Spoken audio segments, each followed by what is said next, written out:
Chers consoeurs, chers confrères, Monsieur Belfils, vous pouvez vérifier la connexion tout de suite avec notre interlocuteur.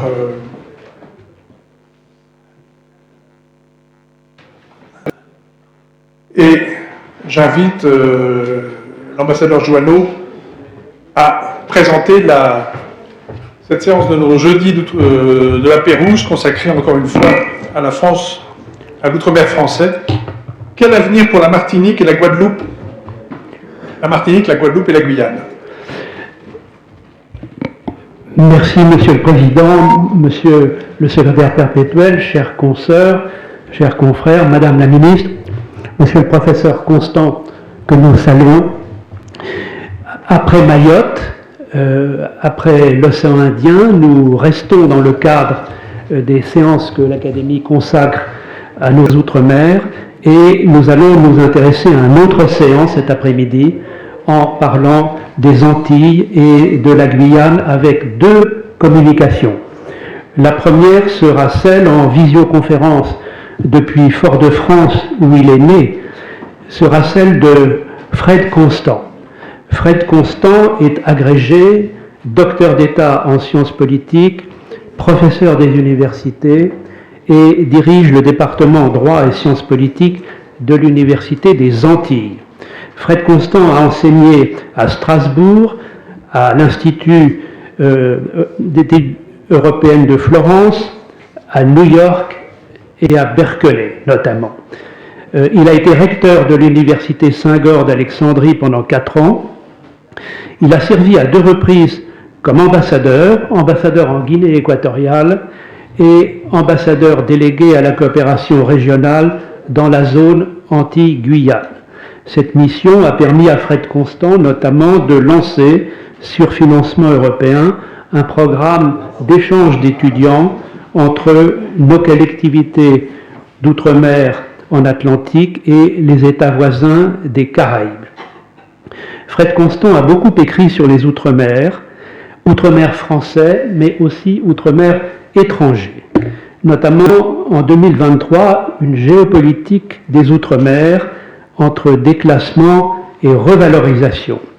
C'est une étude très intéressante, une étude transversale et thématique qui englobe les 14 États dotés de territoires ultramarins et les 83 territoires ultramarins qui leur sont rattachés. En 2025, avec Jean-Christophe Gay, Fred Constant a publié l'Atlas des Outre-mer, du legs colonial au défi du présent.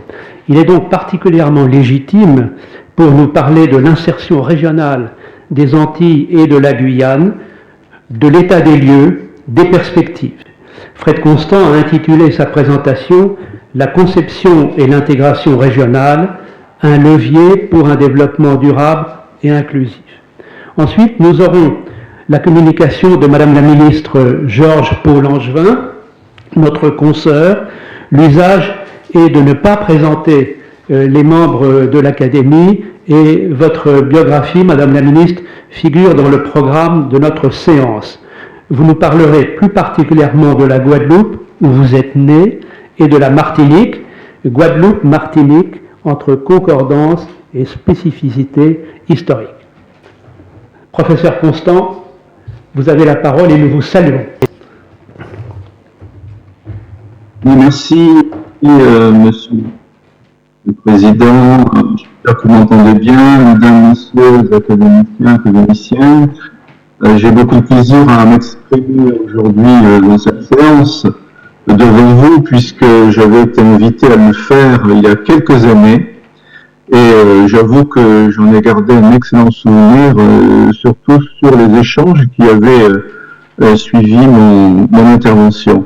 Alors, dans le temps qui m'est imparti, je vais tout d'abord, si vous le permettez, introduire mon sujet en rappelant finalement le point de départ de toute cette discussion autour des mérites de l'insertion régionale pour définir de nouvelles perspectives pour ce qu'il est commun d'appeler d'ailleurs de moins en moins les territoires d'outre-mer, puisque les populations qui y vivent revendiquent une autre appellation. Vous savez qu'il y a tout un débat sur lequel on reviendra si vous le souhaitez.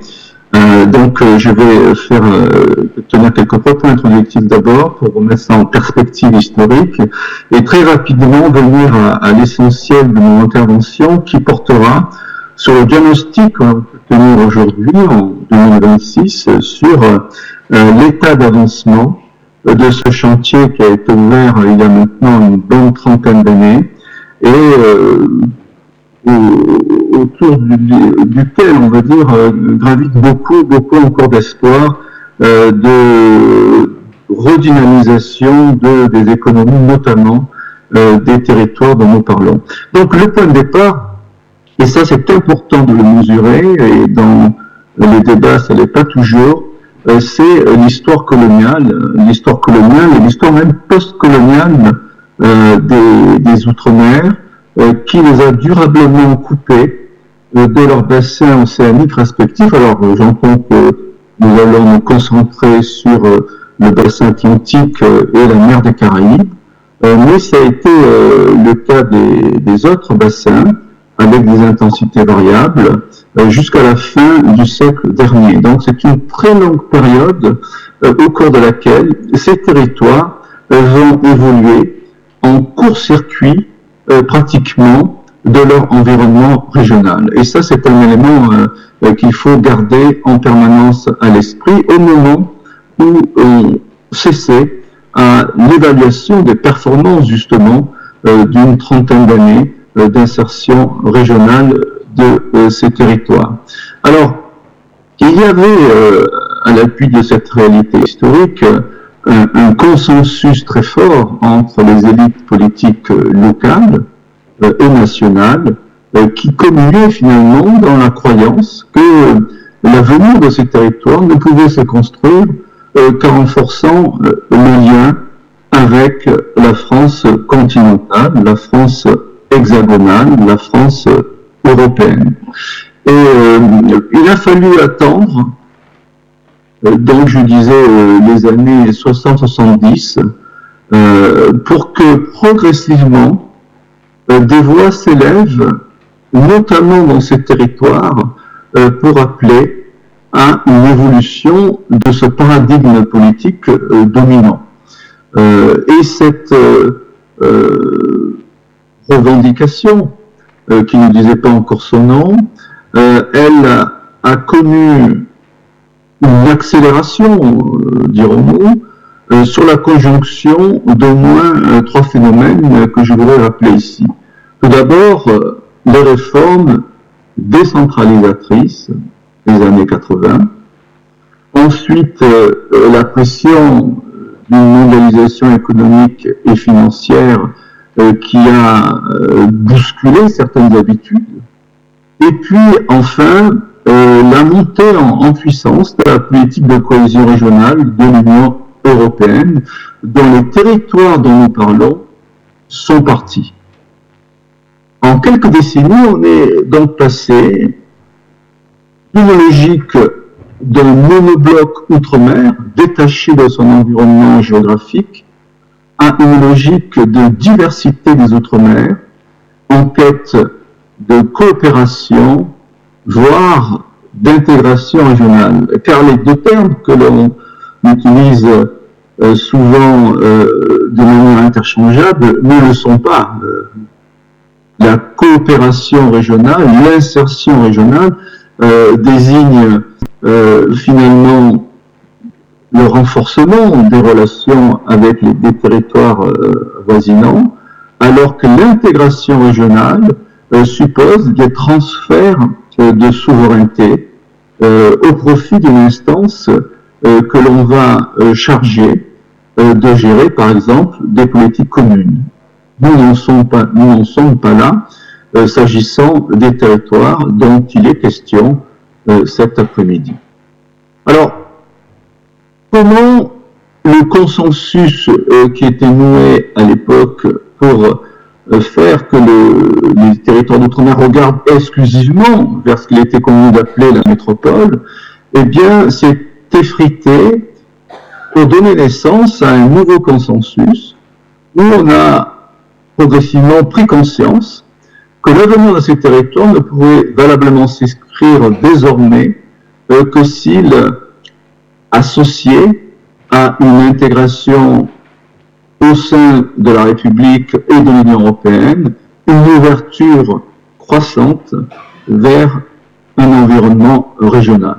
Eh bien, ça s'est passé progressivement avec, il faut le dire, des résistances, tout d'abord de certaines forces politiques en Martinique, en Guadeloupe et en Guyane. C'était les forces politiques conservatrices de droite qui craignaient que cette ouverture vers leur bassin naturel, le bassin amazonien, le plateau des Guyanes pour la Guyane française, le bassin caribéen pour la Guadeloupe et la Martinique, puisse entraîner un desserrement des liens avec la France hexagonale. Au même moment, les formations politiques progressistes, plutôt situées à gauche de l'échiquier politique, elles revendiquaient la nécessité de conquérir de nouvelles possibilités d'action, de désenclavement des territoires et surtout la nécessité d'affirmer davantage des appartenances identitaires, à un ensemble plus vaste. Pour la Guyane, c'est l'ensemble latino-américain, et pour la Martinique et la Guadeloupe, l'ensemble caribéen. Les premiers rapports parlementaires vont se saisir du sujet, et on va très rapidement parvenir à un consensus national. Dans cette conversion politique, je dois dire que les affinités électives de certains chefs d'État, je cite notamment le président Chirac avec Madame Musette Michaud-Chevry, ont beaucoup aidé. Ça a été le cas aussi dans le Pacifique avec le même président et Gaston Floss. Mais ça a aussi été le cas, on le cite bien souvent et je le fais volontiers ici, du président Mitterrand avec Aimé Césaire, ce qui a beaucoup aidé à préparer les esprits finalement aux changements qui se sont produits que très progressivement. Je m'aperçois que j'ai consacré beaucoup de temps à cette petite introduction, donc je vais accélérer en vous disant que de mon point de vue, et je ne suis pas le seul à le penser, c'est le Conseil interministériel d'Outre-mer du 6 novembre 2009, la référence est précise, qui a vraiment matérialisé dans l'action publique française un changement de paradigme avec la nécessité d'ouvrir nos territoires sur leur environnement régional respectif. Et en cela, je pense que le ministre des Affaires étrangères, Laurent Fabius, a joué un rôle important. Madame Georges Paul-Angevin était d'ailleurs au gouvernement, dans notre portefeuille à ce moment-là, annonçant les concepts de diplomatie territoriale, de diplomatie économique, et surtout, comme ancien ministre de l'économie et des finances, en soulignant la nécessité que nos territoires trouvent de nouveaux relais de croissance dans leur environnement régional. Je rappellerai aussi, pour terminer cette introduction, que c'est aussi le moment où l'Union européenne accroît sa politique de cohésion régionale et lance ce qu'on appelle la CTE, la coopération territoriale européenne, avec différents programmes opérationnels dont profitera cette ouverture des territoires martiniquais, guadeloupéens, guyanais sur leur environnement régional. Au moment où je m'exprime, l'insertion et la coopération régionale forment un nouveau mantra de la vie politique, alors à la fois nationale et régionale. au point que la loi la plus récente, celle de 2016, qui renforce les compétences des collectivités régionales dans ce secteur, a été votée à l'unanimité. Elle a été proposée par Serge Letchimy, qui était à l'époque député de la Martinique et qui est devenu entre-temps président du conseil exécutif de la collectivité territoriale de la Martinique. Alors, où en est-on aujourd'hui? Quel constat peut-on dresser après, disons, grosso modo, un peu plus d'une vingtaine d'années de mise en œuvre de politiques visant à rapprocher ces territoires de leur environnement régional respectif? Je dirais que mon diagnostic tiendra en deux idées forces. Tout d'abord, les performances restent contrastées en dépit de formes différenciées d'interaction internationale de nos collectivités. Ce sera le premier point. Et puis, je terminerai avec une autre idée force en indiquant que cette insertion régionale, notamment sur le plan économique, là où elle est la plus faible, pourrait conquérir de nouvelles marges de progression si certains obstacles persistants étaient levés, et j'indiquerai lesquels. Alors, quelle performance contrastée aujourd'hui? Alors, ce que je voudrais contraster précisément, c'est à la fois le décalage entre la multiplication des adhésions aux organisations régionales. La plupart de ces territoires, enfin la Martinique, la Guadeloupe, la Guyane, sont membres associés d'au moins 3 organisations régionales, la Martinique ayant adhéré récemment à une 4e.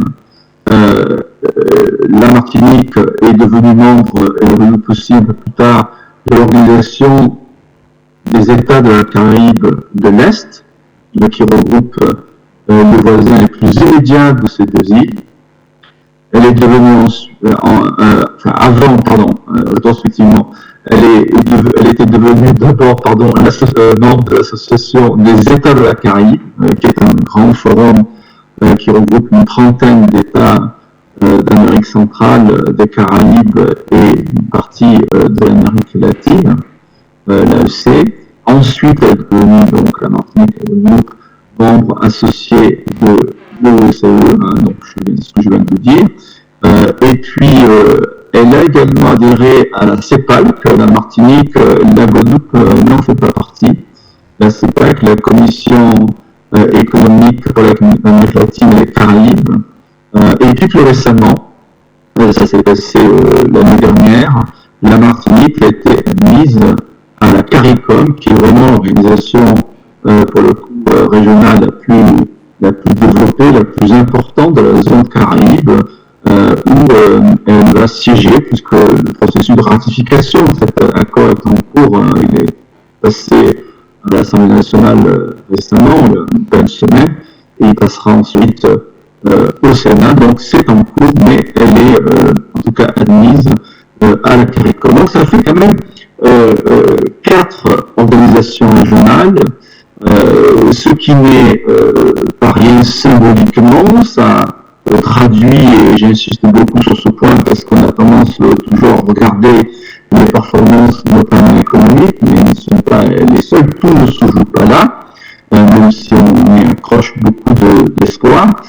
C'est sur le plan symbolique le rapprochement de la Martinique de son environnement régional. D'ailleurs, j'ai plus le temps de le faire, mais le discours qu'a prononcé le président du conseil exécutif de la collectivité territoriale de Martinique lors de l'admission de celle-ci à la CARICOM insistait énormément sur cette dimension d'un pays qui retrouve finalement la famille d'États indépendants, mais des territoires aussi non souverains, à laquelle il avait été écarté, tenu à l'écart pendant si longtemps. Donc cette dimension à la fois symbolique culturelle, identitaire, presque psychologique, elle n'est pas négligée. Alors c'est sûr que pour l'instant, on a vu se développer un ensemble de projets de coopération fonctionnelle entre les territoires insulaires et la Guyane et leurs pays voisins environnants, mais qui ont été marqués par des politiques de discontinuité. Alors, je vais prendre, j'ai plus tellement le temps, mais je vais rapidement prendre quelques exemples. Et peut-être en commençant par la Guyane, la question du pont sur l'Oyapock, qui a été, entre la Guyane et le Brésil, pendant longtemps un véritable serpent de mer, pour des raisons dans lesquelles je n'ai plus le temps d'entrer, et qui, au moment où je parle, est à nouveau fermé, nous dit-on, et qui a été ouvert, refermé. Et c'est un petit peu la métaphore que j'utilise pour montrer la difficulté de parvenir à une pérennisation de la coopération régionale avec les pays voisins. Il y a toujours une raison qui fait qu'une des deux parties interrompt, c'est toujours provisoire, mais interrompt les flux de coopération avec l'autre. Ce qui montre bien encore une fois que nous sommes toujours en quête véritablement d'une vitesse de croisière. Je le dirai tout à l'heure certainement pourquoi, parce qu'il y a des obstacles persistants. En Martinique et en Guadeloupe, on a pu lancer aussi des programmes. Alors il se trouve que quand j'étais ambassadeur de zone sur ces questions-là. Je me souviens du domaine de la santé, par exemple, où nous avons des plateaux techniques qui sont relativement surdimensionnés en Martinique et en Guadeloupe par rapport au bassin démographique de ces îles. Et il est tout à fait opportun de mettre en place une coopération sanitaire, non seulement pour qu'elle bénéficie aux populations environnantes qui ne disposent pas de ce plateau technique, mais surtout parce que c'est finalement l'influence française et l'école française de médecine qui trouve là un vecteur de démultiplication en contribuant à la formation des praticiens qui se trouvent dans certains pays environnants. C'est aussi la possibilité d'exporter notre matériel d'imagerie médicale, notre matériel, notre savoir-faire technique dans ces pays à l'occasion de projets de coopération. Mais là aussi, là encore, souvent ces programmes sont interrompus, reprennent ensuite parce que les financements qui les ont rendus possibles s'arrêtent et parce qu'on n'a pas trouvé encore des relais pour les rendre véritablement structurants. Je pourrais multiplier les exemples, je ne le ferai pas puisque je voudrais aller jusqu'au bout de mon exposé sans dépasser le délai qui m'est imparti. Donc je dirais que les marges de progression sont importantes, mais elles demeurent inexploitées. Il y a une étude récente qui a culminé de l'économiste de la Banque de France qui, sur le plan économique, a calculé le potentiel d'exportation inexploité dans les géographies dont nous parlons. Et c'est 30% pour la Martinique. Le potentiel d'exportation pourrait donc tripler sur le marché états-unien, qui n'est pas le moins solvable. Celui de Guadeloupe pourrait connaître un doublement si les marges de potentiel étaient satisfaites en termes d'augmentation des exportations. Donc on a, si vous voulez, sur le papier, des éléments de projection qui montrent que les performances pourraient être nettement meilleure si certains obstacles étaient levés. Et c'est vrai dans toutes les géographies, dans l'océan Indien et dans le Pacifique, même si c'est dans le Pacifique que nous affichons les meilleurs résultats dans ce moment. Je sais que ce n'est pas le sujet cet après-midi, mais je le dis au passage. Alors pourquoi cette insertion, notamment économique, parce que c'est là justement où le bas blesse le plus, est contrariée, et si elle est contrariée, par quels obstacles persistants. Alors tout d'abord, il y a la complexité liée au statut de nos territoires, nous n'oublions pas, qui sont des territoires non souverains rattachés donc à la République française, mais qui sont aussi des régions ultra-périphériques de l'Union européenne, c'est-à-dire que ces territoires sont des extensions du marché communautaire dans les zones dans lesquelles ils se trouvent, et ce qui emporte de nombreuses contraintes normatives à tout point de vue qui freinent la capacité d'exportation.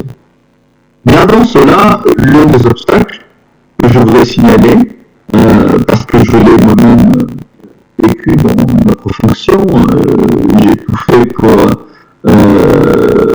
essayer d'alléger ces difficultés, mais c'est une gymnastique qui est chronophage, c'est la lourdeur du cadre institutionnel franco-français de la coopération. Nous avons en réalité 3 ministères qui en sont chargés: le ministère des Affaires étrangères, le ministère des Outre-mer, mais aussi le ministère de l'Économie et des Finances, et je vous fais grâce des ministères techniques qui peuvent intervenir ponctuellement selon les sujets, par exemple le ministère de l'Agriculture, pour n'en citer que. Donc, on a certes un ambassadeur qui est chargé d'aplanir les difficultés en permanence, non seulement au niveau central, donc à Paris, dans les ministères, mais aussi sur zone, comme on dit dans le métier, c'est-à-dire en Guadeloupe, en Martinique, en Guyane et dans les pays limitrophes, avec le concours de ses collègues qui sont en poste. C'est une configuration, ce qu'on appelle dans la discipline un système à gouvernance multiniveau, qui est d'une grande complexité, car j'ai oublié d'ajouter l'échelon européen.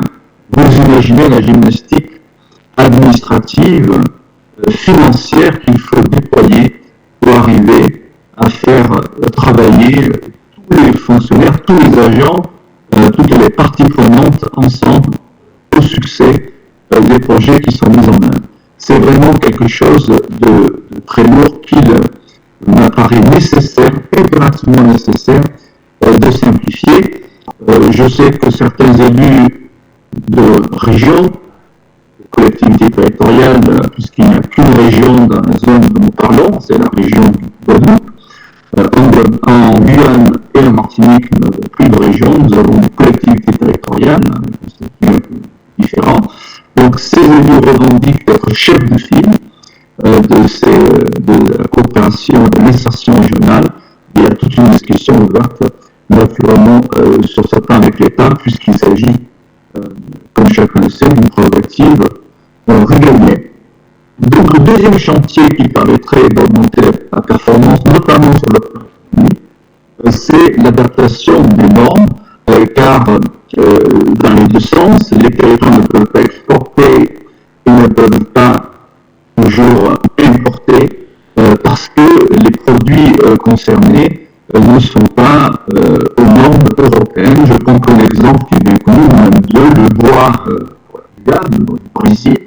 Alors ça se fait de manière informelle, et c'est un grand paradoxe, même si c'est bien produit également son bois, que certains produits, certaines essences ne sont pas exportables, on ne peut pas importer certaines productions de bois, en Guyane depuis le Brésil, de même que en matière énergétique, le pétrole du Venezuela ou de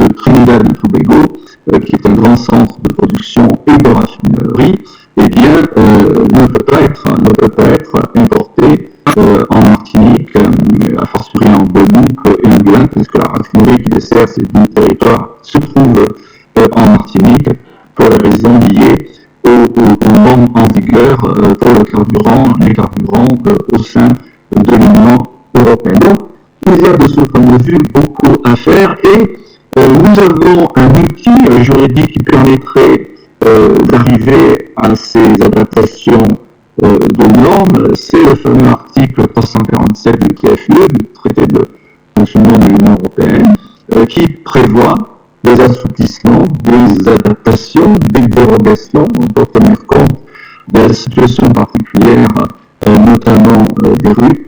Mais cet article, il est pratiqué d'une manière assez restrictive jusque-là aux grands femmes et élus représentants du territoire au sein qui estiment que l'on pourrait aller plus loin dans ce domaine. Donc, l'adaptation des normes est quand même un grand sujet qui pourrait permettre de meilleures performances sur le plan de l'insertion régionale de nos collectivités. J'ajouterai, mais c'est lié, c'est la simplification des procédures européennes. Elles sont extrêmement lourdes à manipuler pour libérer donc les crédits européens. Et puis, il y a le sujet de l'articulation entre les instruments financiers auxquels les pays qui environnent la Guyane et la Martinique peuvent avoir accès, peuvent prétendre. Alors, pour nos territoires, c'est le FEDER, le Fonds régional, et pour les pays environnants nos groupes, c'est, comme vous le savez, le FED, qui a été remplacé par le NDIC, le FED et le Fonds européen de développement. Il se trouve que ces deux instruments financiers ne sont pas compatibles, c'est-à-dire que les programmations ne sont pas articulables, il n'y a pas de fongibilité entre ces financements, alors que l'Union européenne exige une contrepartie nationale de ces pays pour tout projet qui serait porté par les rues. Donc, vous voyez, on est quand même dans une situation assez paradoxale. L'Union européenne est aujourd'hui le bailleur de fonds principal de la coopération et de l'insertion régionale de nos rues. En même temps, il ne rend pas possible la mobilisation par les pays voisins de nos rues des financements ACP, donc réservés aux pays ACP, qu'il met à leur disposition. Donc, on est vraiment dans une situation qui mérite, de ce point de vue, d'être améliorée, d'être clarifiée.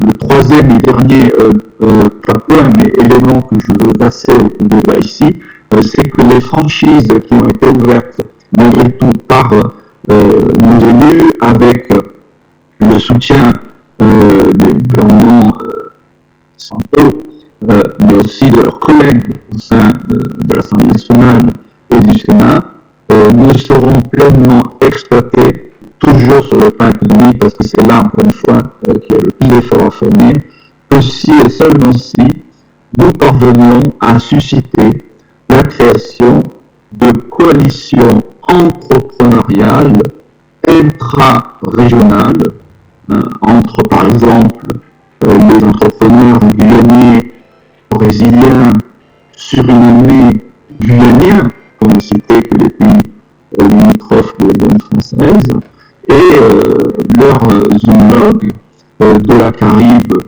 anglophone, hispanophone, et des entrepreneurs martiniquais et guadeloupéens. Nous en sommes au balbutiement. Il y a eu et il y a des succès. Je pense notamment pour le bassin caribéen, c'est un entrepreneur à qui il est toujours bon de rendre hommage, Bernard Petit-Jean-Rougier.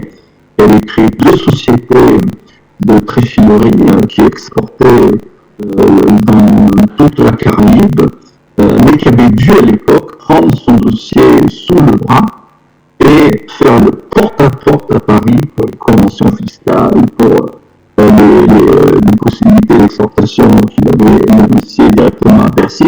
Bref, il avait réussi. Malheureusement, bon, il est des activités et donc les entreprises malheureusement existent mais n'exportent plus parce que tout cela n'était pas institutionnalisé. Bref, ce n'est pas la conclusion que je voulais faire, mais je conscience que je déborde de 5 minutes. Si vous me laissez une 2 minutes de plus, je pourrais essayer d'improviser une conclusion. Je dirais que l'insertion régionale anti-Guyane a progressé malgré des performances contrastées, que désormais ces territoires sont véritablement perçus comme des pays partenaires potentiels dans leurs zones respectives. Il est vrai que la proximité géographique ne signifie pas automatiquement convergence des vues et alignement des intérêts.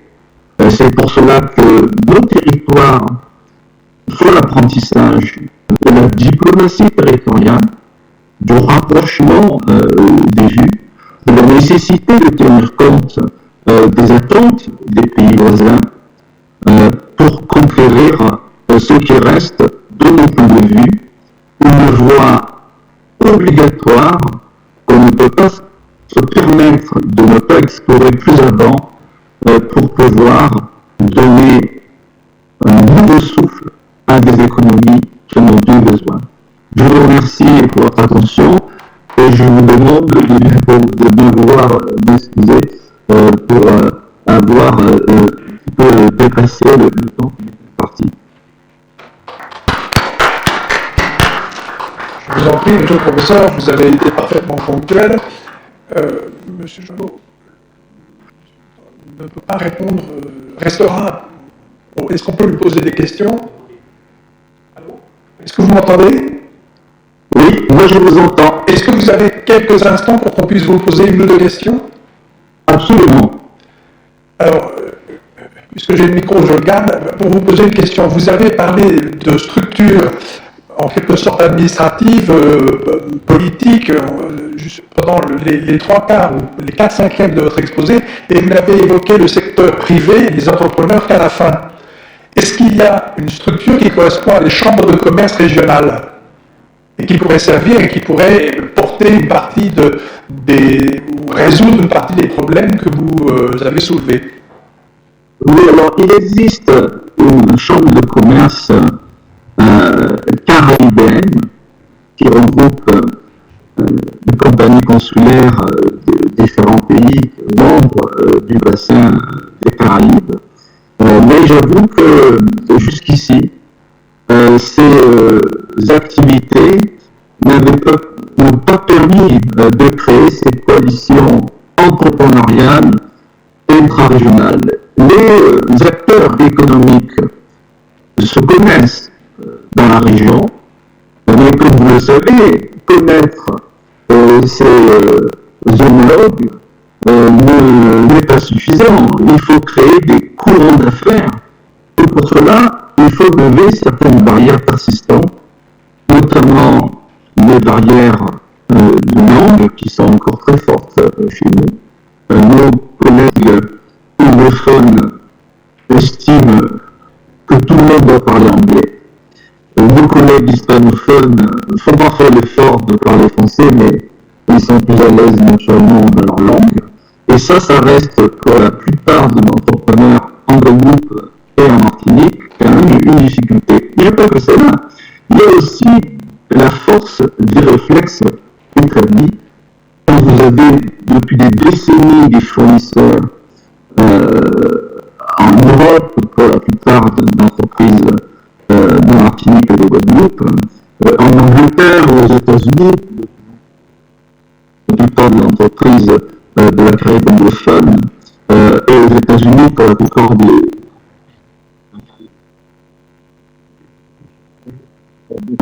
On ne vous entend plus. Ah, je ne dis pas que cela... Mais nous en sommes vraiment au balbutiement d'échanges véritablement productifs. Pourtant, les voyages d'études se succèdent d'année en année. La Martinique, la Guadeloupe, la Guyane reçoivent des délégations d'entrepreneurs des pays environnants.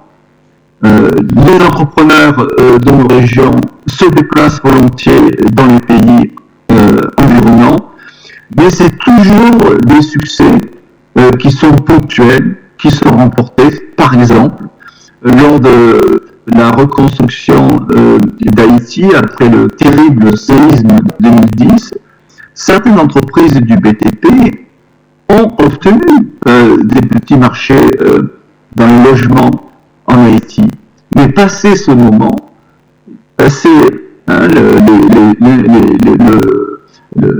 la reconstruction des bâtiments ou la livraison des logements, des bâtiments qui étaient prévus au contrat, eh bien, les entreprises n'ont pas trouvé le moyen de rester sur place avec d'autres activités. Alors, il est vrai que depuis le contexte national dans ce pays rend difficile toute activité économique durable, mais on observe ces difficultés. Alors, très franchement, quand on prend du recul et qu'on raisonne en intégrant le temps long, on ne peut être qu'optimiste parce que arriver après plus d'un siècle de cloisonnement hérité donc de la période coloniale à lancer des initiatives qui pour l'instant, encore une fois, ne sont pas vraiment couronnées de succès, en tout cas dans la durée,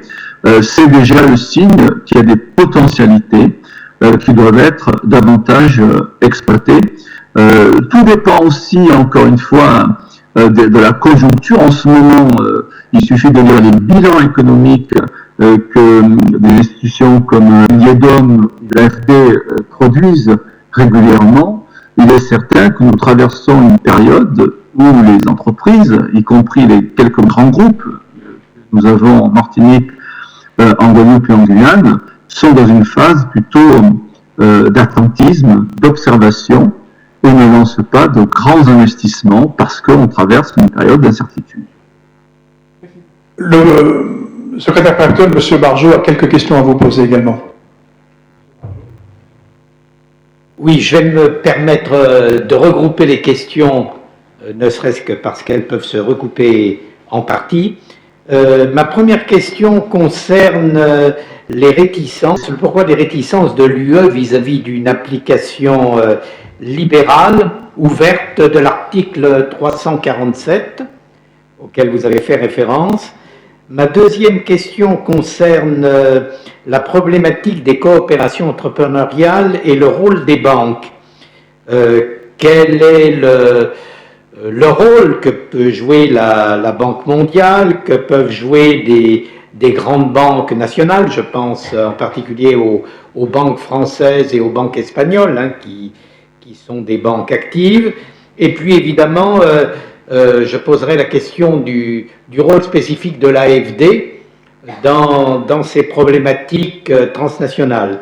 Et puis ma troisième question concerne l'impact que pourraient avoir les différences de niveau de développement entre les différents territoires à l'échelle Caraïbe. Je pense par exemple au développement un peu exceptionnel de la République dominicaine par rapport à d'autres pays, notamment en contraste avec Haïti. Voilà quelques questions que je me permets de vous poser.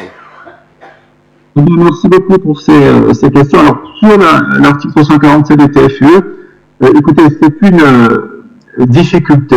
Je pense qu'il y a non seulement des réserves de la Commission par rapport à toute dérogation qui serait donnée, d'autant plus que il faut bien voir que les normes en vigueur dans l'Union européenne, elles visent à protéger le consommateur.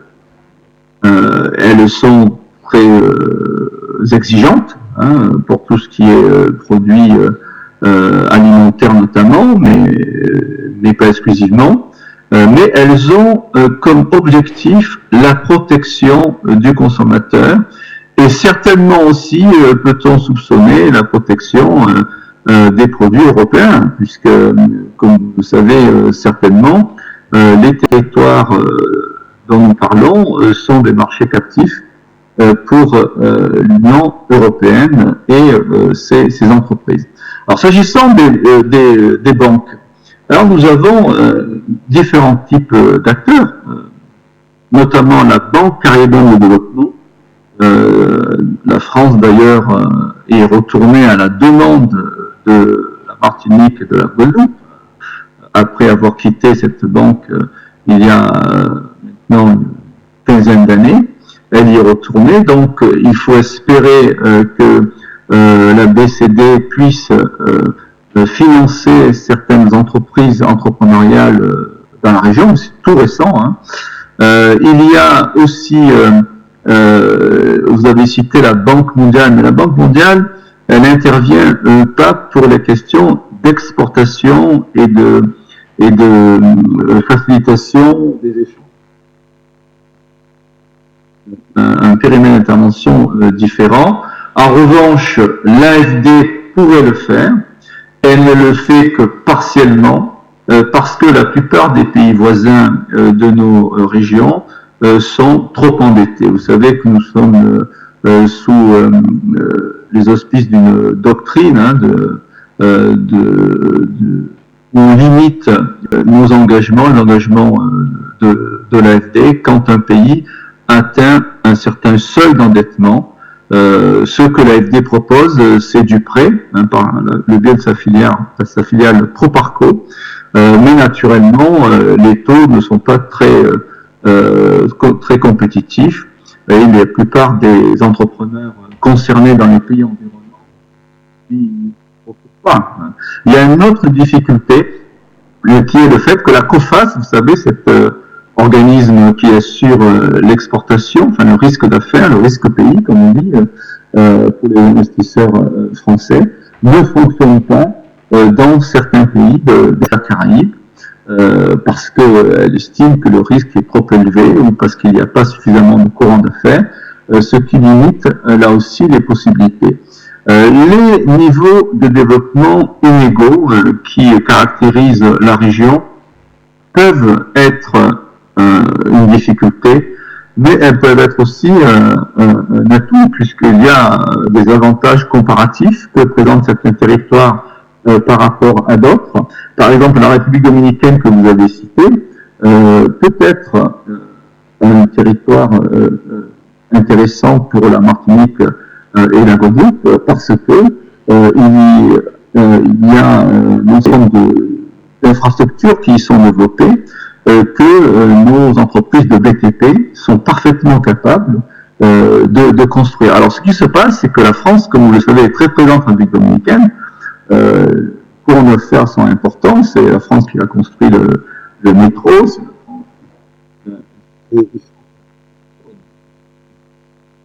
On nous entend plus. Ce sont le plus souvent non pas les filiales des entreprises françaises implantées en Martinique, en Guadeloupe ou en Guyane qui emportent les marchés, mais directement les sièges nationaux, compte tenu de l'importance de ceux-ci. Alors, ce que, quand j'étais en poste, j'essayais de faire, c'est d'arriver à convaincre les sièges d'utiliser leurs filiales présentes dans la région pour être en quelque sorte les chefs opérateurs de ces marchés. Ça a marché inégalement, puisque selon les cas, on me disait que les équipes qui étaient en place n'étaient pas à même de faire face aux besoins opérationnels dans ces pays. Donc, encore une fois, les éléments que je vous donne en réponse à vos questions ne signifient nullement que la situation va rester en l'état pendant encore 10 ou 15 ans. Moi, j'ai confiance qu'une nouvelle génération d'entrepreneurs puisse progressivement aplanir ces difficultés. Je crois d'ailleurs davantage à la force de ces entrepreneurs pour ce faire plutôt que la prise de conscience des acteurs politico-administratifs qui sont conscients, mais qui ont aussi d'autres priorités qui sont sur différents fronts. Et ces sujets ne reviennent que quand il y a un gros problème à régler, où là, subitement, on va s'emparer à nouveau d'un sujet, alors qu'il était déjà identifié comme tel. Je vous remercie. Il y a encore une question, Monsieur Mariton. Pardon. Madame Dessouches. Merci beaucoup, Monsieur le Président. Je ne sais pas, cher recteur Constant, si vous êtes toujours là, et je l'espère. Oui, bien sûr, Christine. Comment ça va? J'ai plaisir ça va très bien. Voilà, merci beaucoup. Je me félicite beaucoup de cette intervention, et je me réjouis que le président Joanneau ait réussi à faire en sorte que ce rendez-vous ait été fixé et pu se tenir dans le sillage de ce qu'avait fait le président de Gaudusson, qui, je crois, avait déjà pris ses contacts utiles et qui peut-être nous écoute depuis Bordeaux, ce que je souhaite.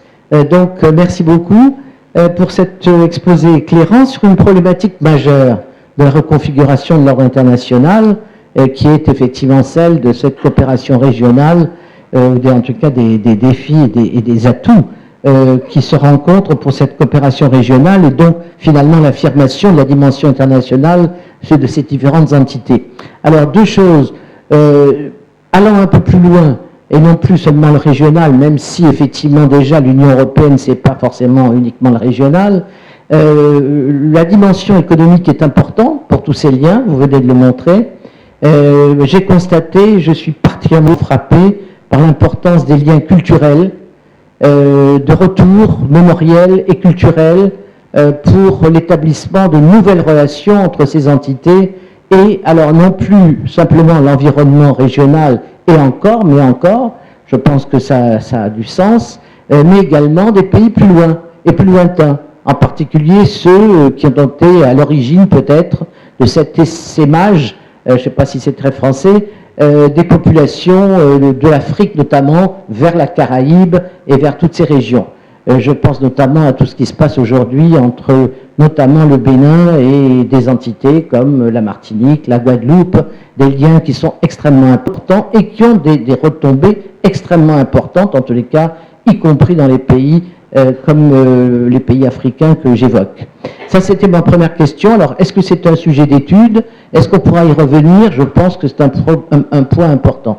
Deuxièmement, je me permets simplement de rappeler peut-être que le rendez-vous que nous aurons le 19 juin ici à l'Académie, cette table ronde qui fera la synthèse du cycle Les Outre-mer français que nous avons engagé il y a un an, et je crois que vous avez déjà, cher Fred, été peut-être pressenti ou en tout cas informé du fait que nous serions particulièrement intéressés à pouvoir dialoguer ce jour-là également avec vous, compte tenu de l'expérience qui est la vôtre. Je vous remercie et à bientôt.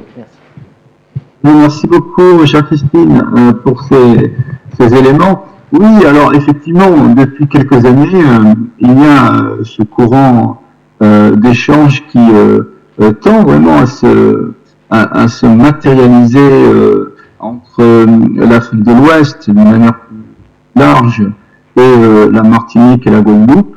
En réalité, ce courant existait depuis longtemps, depuis les relations, les affinités électives, j'ai envie de dire, entre Aimé Césaire et Léopold Sédar Senghor, ont connu une grande période de relations intenses entre ces deux territoires, à l'intermédiaire de ces deux personnalités. Et puis, il y a eu un reflux, il faut le dire, que vient combler donc ce phénomène nouveau qui est lié aussi à ce que vous avez indiqué comme étant des logiques mémorielles, mais pas que, entre l'Afrique de l'Ouest et les Antilles. Et j'en veux pour preuve la venue d'ailleurs, il y a quelques années, peut-être 3 ou 4 ans ou 4 ou 5 ans, du président Talon du Bénin en Martinique pour inaugurer une magnifique exposition, les trésors de Dahomey. Et à cette occasion, il avait pris l'engagement qu'il a tenu finalement de faciliter, pour ceux qui le souhaitaient, l'acquisition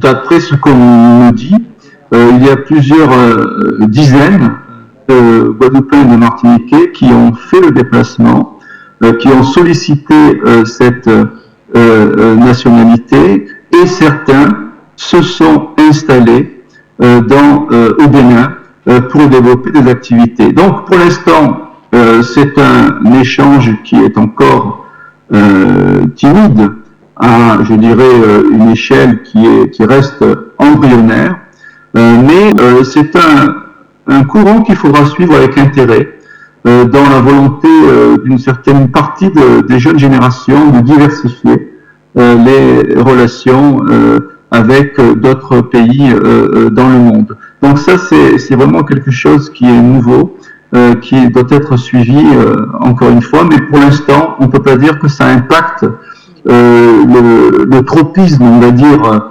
régional qui continue à gouverner les efforts des collectivités pour s'insérer dans leur environnement régional.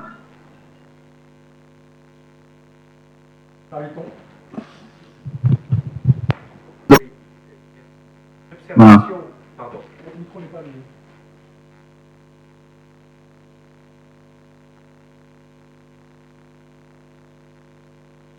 Une observation et une question. Une observation dans le peut-être en fuite du propos du secrétaire perpétuel qui évoquait les banques. Les assurances, après les émeutes en Nouvelle-Calédonie et les mouvements sociaux quelques mois après en Martinique, se sont pas mal désengagés des Antilles françaises. Et une partie des couvertures a été transférée à un acteur caribéen non européen. Et ça, c'est une source d'inquiétude pour les entreprises. Donc là, on a un phénomène où, au fond, l'intégration régionale en termes d'offres assurantielles et de marché de l'assurance, par départ d'acteurs venant de France continentale ou d'Europe continentale, d'identité allemande ou italienne pour certains, Allianz Generali, provoque une inquiétude. Ça, c'est l'observation. Le deuxième point, c'est d'interroger Monsieur le professeur Constant sur la manière dont il articule, relie à la fois l'aspiration au développement de la relation, de l'intégration régionale, et par ailleurs la revendication de continuité territoriale avec la France continentale. D'un côté, une pulsion d'intégration régionale, et de l'autre, une revendication d'effacement de la distance, y compris d'un point de vue tout à fait économique, mais pas uniquement, avec la France continentale.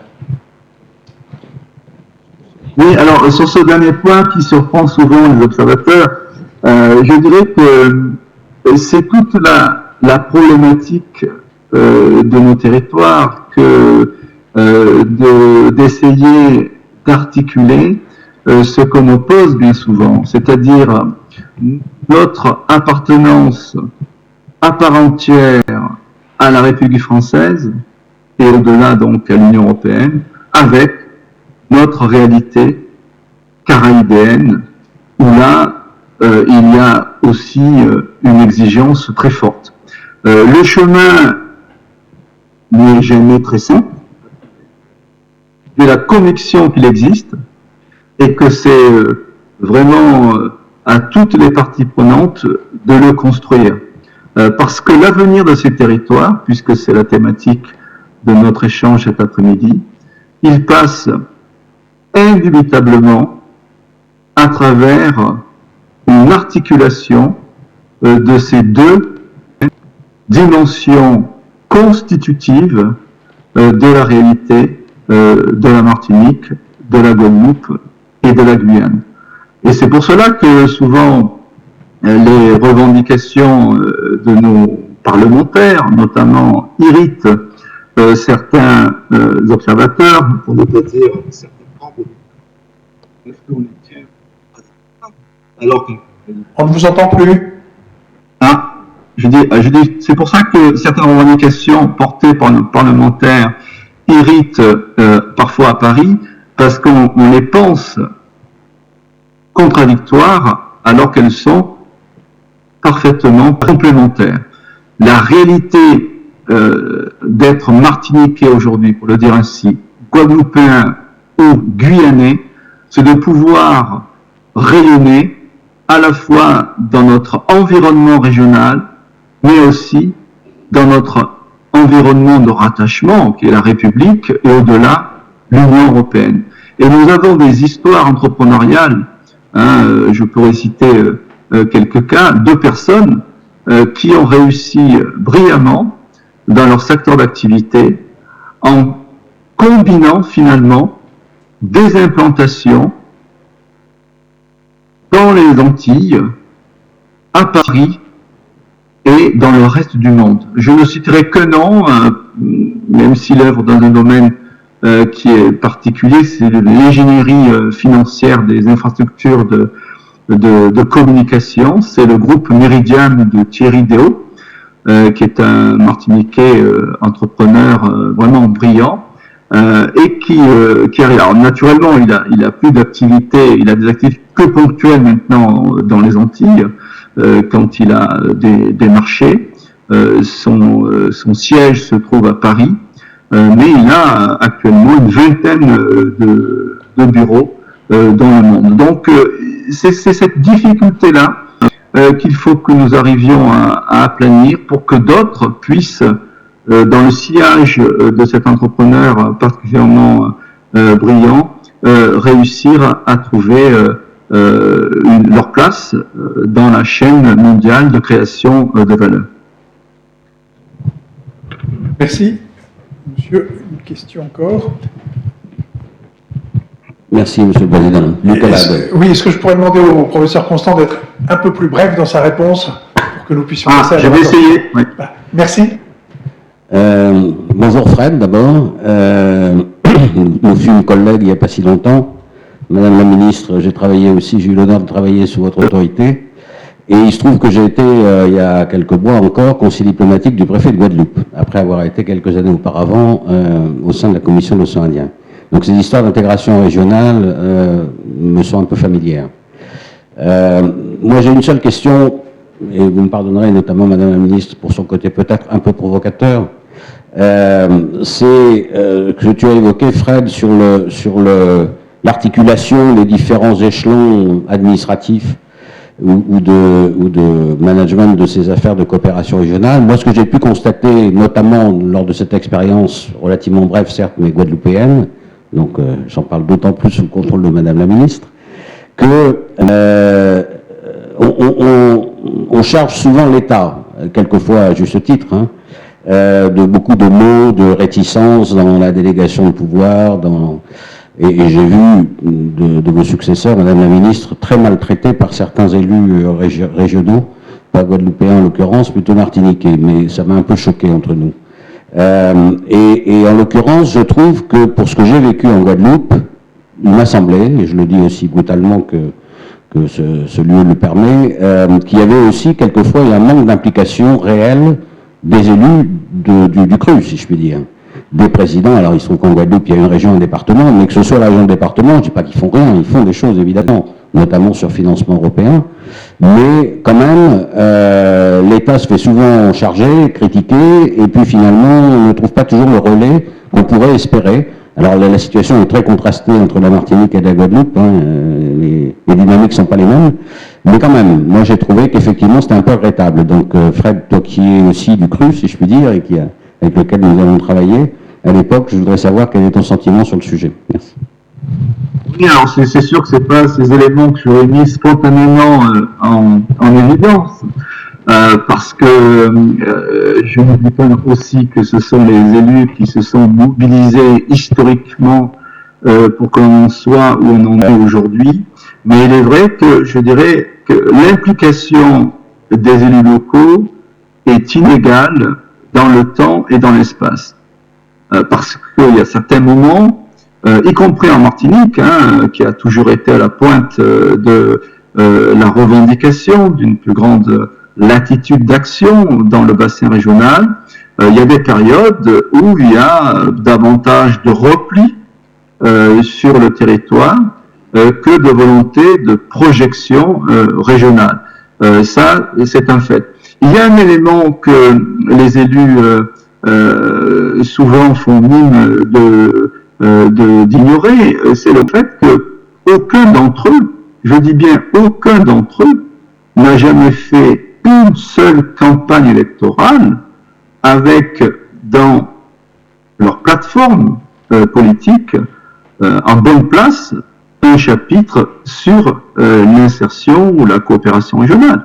Ça arrive, quand ça arrive, toujours après bon nombre d'enjeux de politique intérieure. Mais c'est vrai aussi au niveau national. Vous savez, aucun président de la République chez nous n'a été élu sur un programme de politique étrangère. Hein. Donc, voilà. Et le paradoxe, c'est que vous retrouvez, dès que vous êtes élu, ces sujets parmi les dossiers que vous devez traiter. Donc, c'est vrai qu'il y a cette, je dirais, inégale implication des élus sur le sujet, mais au fond, personne aujourd'hui ne remettra en question la nécessité d'une plus grande projection internationale de nos territoires, parce que tout simplement, ça fait partie intégrante du récit politique par lequel nos territoires se définissent eux-mêmes et entendent se projeter dans le monde. Hein. Ça fait partie du...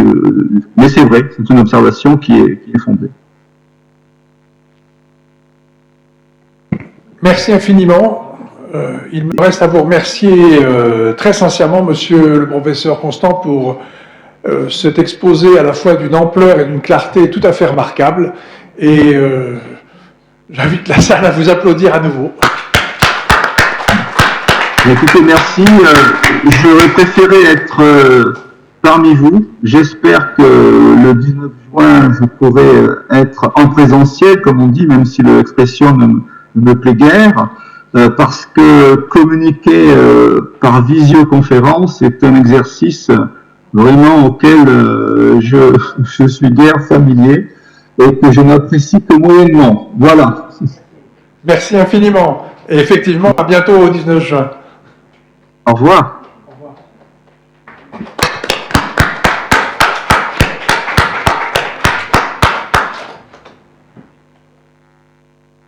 Il me reste à passer la parole à Madame Jean-Paul Angevin, notre consoeur, pour la deuxième partie. Merci. Merci, donc bonjour à toutes et à tous. Et c'est un vrai plaisir pour moi que de participer à cette section, à cette réunion, bien que je trouve que le thème est quand même un peu large, parce que l'avenir pour la Guadeloupe, la Martinique et la Guyane, vous voyez, si on pouvait le savoir, on serait quand même assez heureux. Alors moi, heureusement, j'ai une partie qui est quand même plus précise, puisque je dois vous parler surtout de concordance et spécificité dans l'histoire de la Martinique et de la Guadeloupe. Donc, comme on a quand même un temps limité, on ne va pas faire le détail du tout, mais ce que je voudrais signaler simplement, c'est que quand on pense Martinique et Guadeloupe, on pense îles sœurs. Et par conséquent, ce qui apparaît le plus évident, c'est le fait que ces deux îles sont proches, qu'elles ont le même climat, elles ont quasiment la même histoire, elles ont été découvertes en même temps, elles ont des similarités sur la population, puisque bien évidemment, on a eu d'abord donc les engagés français, puis la traite des esclaves qui sont venus d'Afrique, et après la libération de l'esclavage, la venue des Indiens. Donc grosso modo, on a des structures qui sont des structures très proches.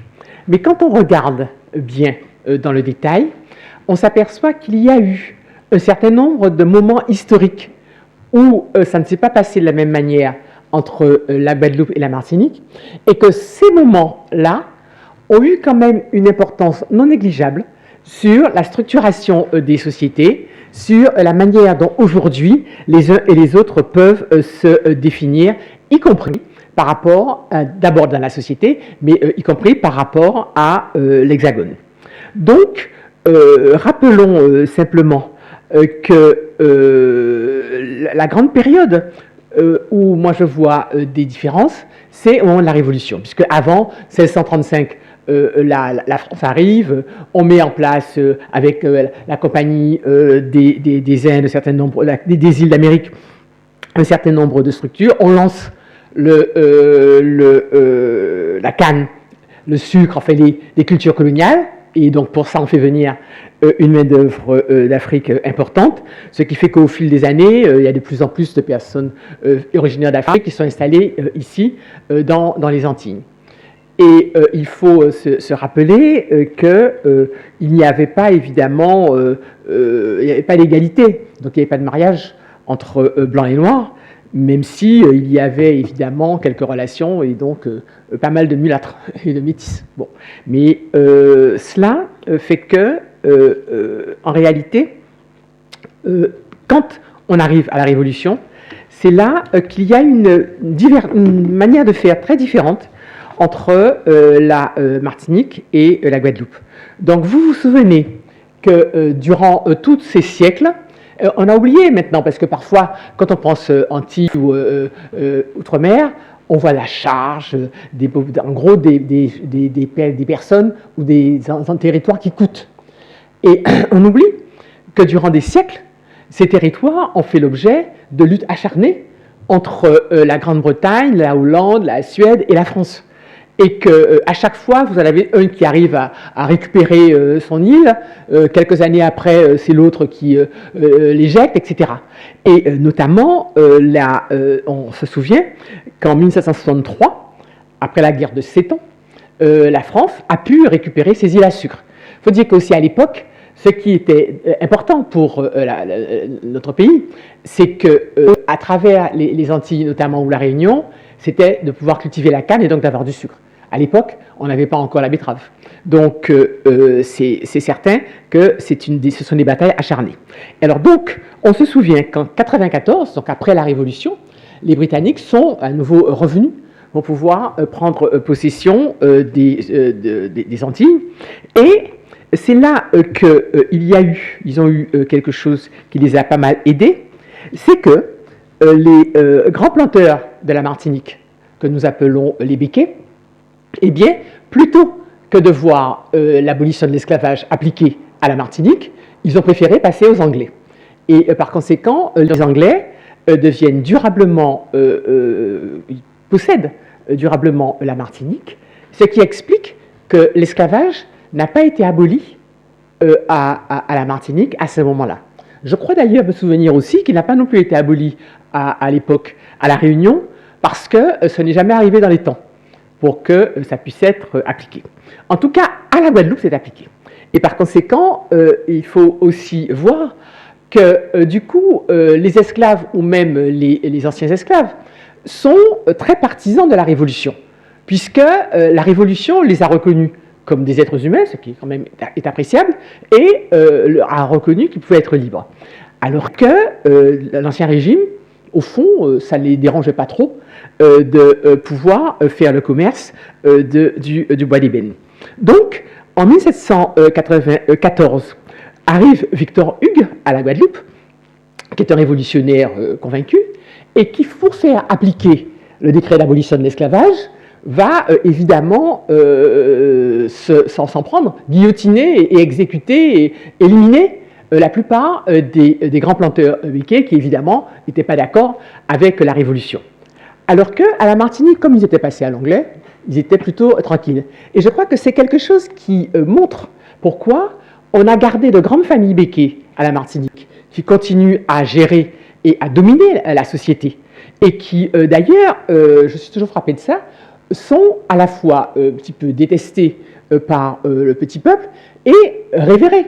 Parce qu'il y a une sorte de respect évident pour ces grandes familles, que ce soit les trois grandes, Aubéry, Ayotte, etc., qui continuent à posséder l'essentiel des terres de la Martinique et qui de plus en plus d'ailleurs possèdent aussi pas mal de terres en Guadeloupe.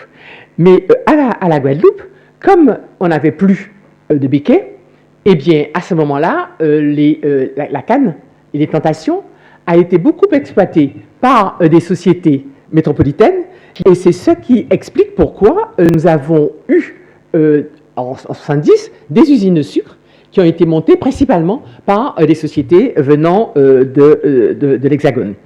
Alors, sur la Guadeloupe, qui donc avait vu proclamer l'abolition de l'esclavage. Vous vous souvenez que ça a créé, au retour de Napoléon, évidemment un drame, puisque Napoléon, on a dit que c'était la faute de Joséphine, mais je pense que c'était aussi beaucoup parce qu'il voulait évidemment toujours se confronter aux Anglais et peut-être retirer un motif pour que les gens passent aux Anglais. Donc Napoléon, quand il revient en 1802, décide de rétablir l'esclavage. Alors, à la Martinique, ça n'a pas été aboli, peut-être que ça ne fait pas un problème majeur, mais en Guadeloupe, bien évidemment, pour les hommes de couleur qui étaient devenus libres, c'est un drame absolu. Et c'est dans ces conditions, vous vous en souvenez, que lorsque Richepense arrive en 1802, et on sait que c'est pour rétablir l'esclavage, il y a une résistance absolument désespérée des hommes de couleur qui ne veulent pas accepter que Richepense puisse débarquer et rétablir l'esclavage. Et c'est là que nous avons ce personnage qui est très très respecté en Guadeloupe, qui s'appelle Delgrès, qui a dirigé la révolte contre Richepense et qui, étant défait par Richepense, a préféré se faire sauter avec ses hommes plutôt que de revenir en esclavage. Je dois dire d'ailleurs que nous, à la ville de Paris, on avait honoré la mémoire de Louis Delgrès en décernant une rue à sa mémoire. Donc, lorsque on rétablit l'esclavage, évidemment, en 1802, c'est à la fois un drame en Guadeloupe, mais en même temps, je ne sais pas si ça facilite le retour des Britanniques, mais en tout cas, les Britanniques tentent leur chance à nouveau et refont une petite excursion pour pouvoir récupérer la Guadeloupe. Mais ce qu'ils ont fait qui est bizarre, c'est qu'ils l'ont vendu aux Suédois. Vous voyez, on était vraiment peu de choses. Et par conséquent, puisque vous vous souvenez que le Bernadotte était devenu dauphin de Suède, était donc un général de Napoléon. Et par conséquent, la Guadeloupe n'est pas restée sous la férule des Britanniques, mais est restée dans une situation bizarre, où normalement ça devait être les Suédois, et puis les Suédois ça ne les intéressait pas plus que ça. Et donc, on a dédommagé en fait les Suédois quand la Guadeloupe a été récupérée par la France. Mais du coup, finalement, déjà sur ce sujet-là, ça faisait une différence où pendant quelques années, évidemment, les Guadeloupéens, eux, ont connu l'abolition de l'esclavage avant le fait que ça soit promulgué par Danton Schœlcher à l'occasion de la Révolution de 1848 à Paris. Et c'est là que nous avons l'abolition définitive. Et moi, je pense que cette période-là explique bien une certaine différence des sociétés, des deux sociétés. Puisque souvent, on nous dit, quand on parle des Guadeloupéens, on dit oui, mais les Guadeloupéens, ils sont plus bruts, ils sont moins métissés, les Martiniquais sont peut-être plus aimables, plus polissés, etc. Et peut-être qu'il y a eu quelque chose de cela dont on peut trouver les racines dans les événements historiques. Et vous vous souvenez aussi que c'est à la suite de cette deuxième abolition de l'esclavage définitive, cette fois, 1848, c'est à la suite de cela qu'on a commencé à faire venir, toujours pour avoir de la main-d'œuvre pas chère, à faire venir des travailleurs indiens, qui sont arrivés en très grand nombre, tant à la Martinique qu'à la Guadeloupe, ce qui explique le métissage, enfin, qui est assez poussé des populations dans nos îles. Alors, ce que je voulais signaler, c'est que dans les deux cas, évidemment, les personnes qui avaient été régies à l'esclavage, et d'ailleurs, quand ils ont pu les hommes de couleur libres, eh bien, ils se sont battus pour l'égalité. Et à cet égard, je voudrais souligner, je ne dis pas que je n'aime pas Napoléon, mais enfin, on a quand même quelques griefs contre Napoléon, c'est que non seulement il rétablit l'esclavage, mais il rétablit un régime finalement ségrégationniste où le citoyen français ne pouvait pas être noir. Et les mariages mixtes étaient aussi des mariages qui étaient rendus très difficiles. Et par conséquent, je ne sais pas si c'est à cause de Joséphine, je suis pas persuadé, mais en tout cas, la période de Napoléon a été plutôt une période de régression des droits dans les Antilles pour les citoyens, plutôt qu'autre chose. Et donc, tout le 19e siècle, ensuite, et des deux côtés, que ce soit Martinique ou Guadeloupe, et une période où on lutte pour l'égalité. D'abord, effectivement, les gens sont devenus hommes libres. Ensuite, ils ont voulu se rapprocher de la métropole. Et c'est vrai que je crois que quelqu'un le disait tout à l'heure, l'idée de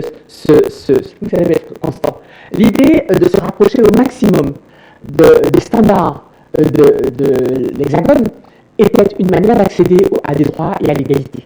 Et c'est pour ça que la plupart des hommes politiques, ils ont voulu surtout se battre pour que de plus en plus les citoyens de la Guadeloupe et de la Martinique, finalement, aient les mêmes devoirs que les citoyens de l'Hexagone. Parce que dans leur esprit, le fait d'avoir les mêmes devoirs légitimait l'égalité des droits. Par exemple, c'est les populations elles-mêmes, ce sont les élus eux-mêmes qui ont réclamé que leurs jeunes puissent faire le service militaire, puissent être enrôlés. Parce que le fait de participer à la défense de la patrie, eh bien, ça leur donnait davantage, ils étaient davantage perçus sur un pied d'égalité.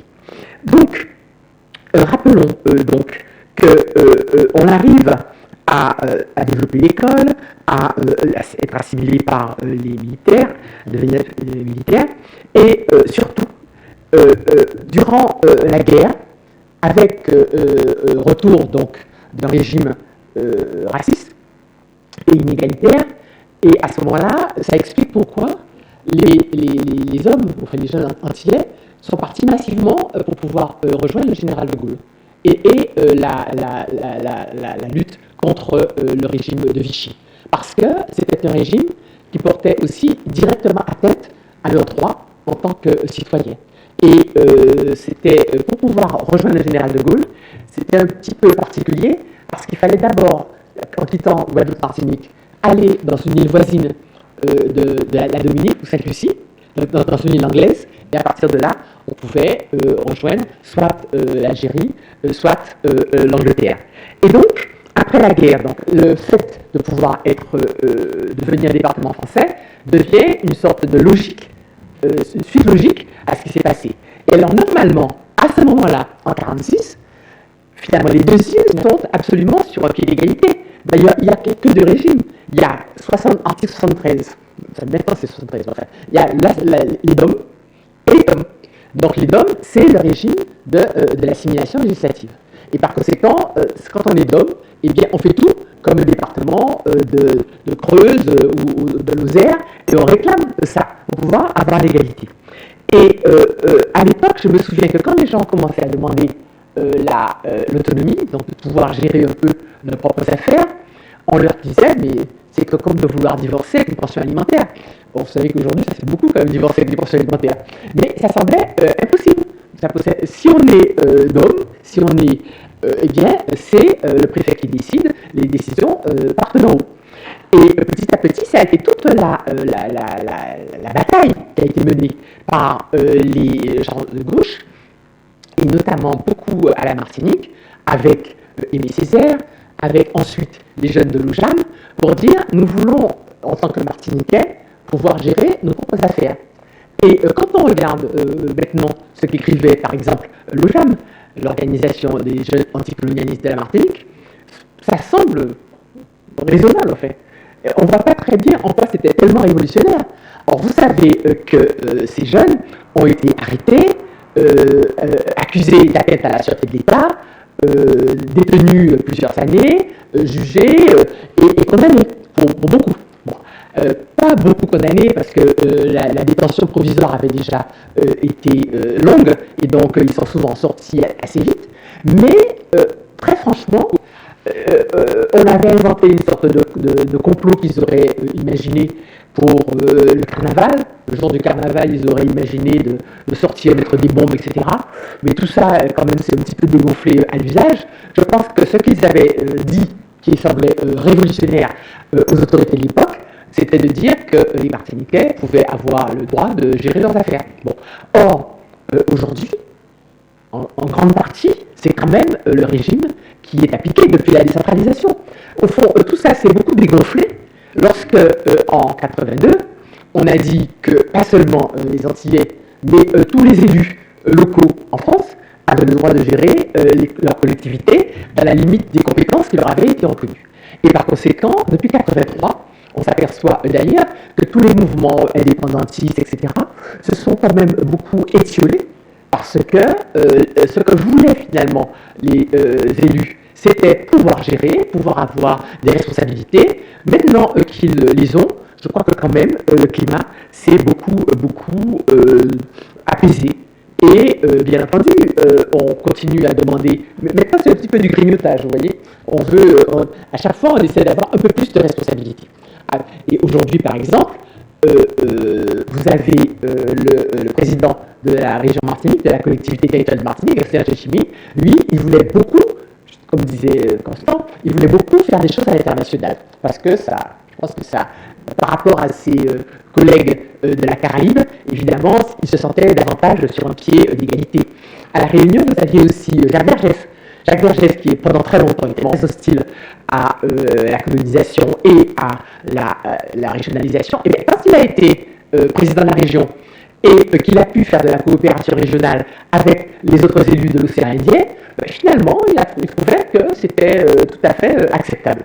Donc là, ce que je voulais souligner pour mon propos, c'est que en 1946, Martinique et Guadeloupe, totalement identiques. Et petit à petit, les choses ont bougé.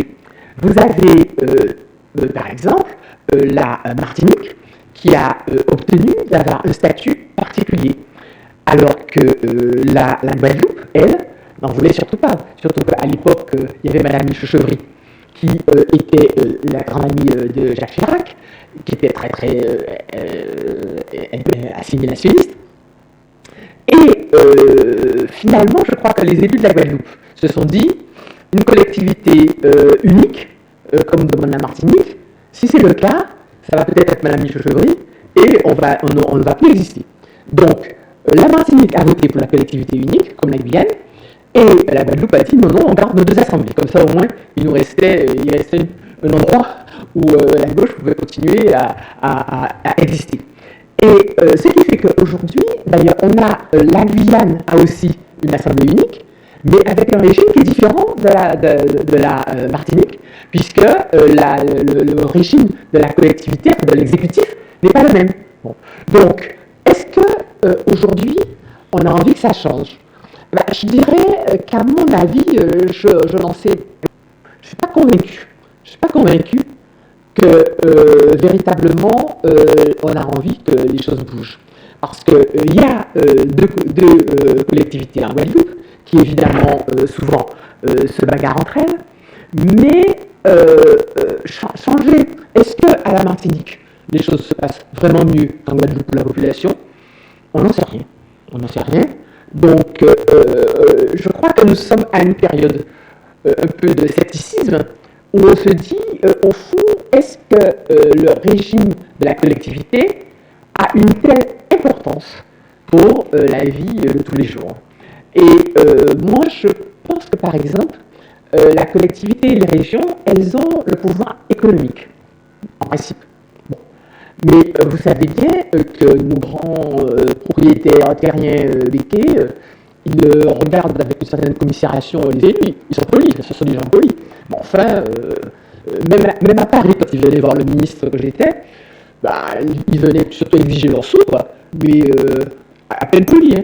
Je leur disais d'ailleurs, mais vous savez, si vous dites beaucoup de mal de moi à Bruxelles, vous aurez du mal parce que c'est quand même, est-ce que Bruxelles vous écoute et prenne en considération les demandes de la France? Parce que si moi je demande moi et que vous demandez moi, il y aura quand même une difficulté. Mais donc je pense que même le ministère des Dômes, pour eux, bon, c'est pas quelque chose d'extrêmement important. Mais en tout cas, sur les élus, moi je sais que les élus peuvent faire des choses sur le développement économique, mais quand on voit ce qu'a fait, par exemple, le président qui était indépendantiste, qu'est-ce qu'il a pu faire? Il a fait, Maréchal, il a fait des aides aux petites entreprises. Mais il n'a pas. Est-ce qu'il a pu vraiment faire de grandes choses et réfléchir les politiques de ces grandes entreprises? Je n'en suis pas du tout persuadé. Donc aujourd'hui, ce qu'on voit, c'est que évidemment les préfets ont moins de pouvoir qu'avant. Ça c'est clair. Autrefois, les préfets, quand il y avait des troubles sociaux, ils pouvaient. Je suis désolé parce qu'il y a beaucoup de préfets ici, je pense, dans cette maison. Mais en tout cas, il est arrivé de lancer la troupe sur des travailleurs qui étaient en grève. Par exemple, au Carbet en mars 1947, le 16 de Basse-Pointe, fusillade aussi en mars 1951. Donc, il y a eu évidemment ces incidents en 1959 à la Martinique. Mais quand il y a eu la réforme de 82, tout le monde s'est dit, maintenant le préfet ne va plus exister, il va être cantonné chez lui et il ne pourra rien faire. Et en réalité, comme ce sont quand même souvent des gens subtils, eh bien, par la bande, je crois qu'ils sont revenus à un poste tout à fait central là-bas. Parce que les élus, évidemment, ils peuvent prendre des initiatives, mais d'une part, le préfet peut dire, là, vous n'êtes pas dans votre rôle, là, vous avez dépassé, etc. Non. Et par ailleurs, je crois qu'aujourd'hui, en fait, souvent les préfets peuvent collaborer avec eux et au fond les épauler dans leur projet.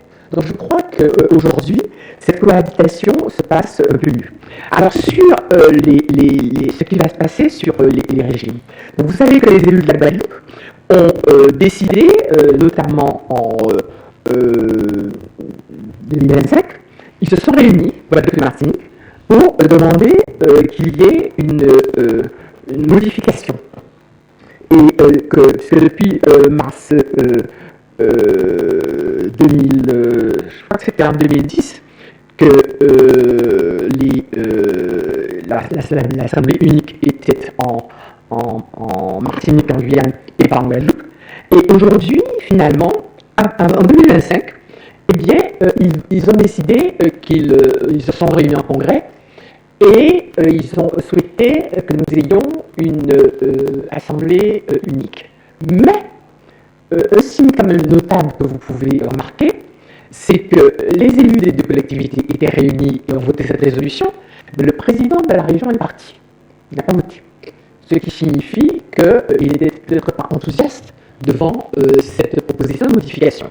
Quoi qu'il en soit, depuis 2025, eh bien, nous ne savons pas très bien comment les choses vont évoluer. Est-ce qu'il va y avoir une assemblée unique en Guadeloupe? Pourquoi pas? Mais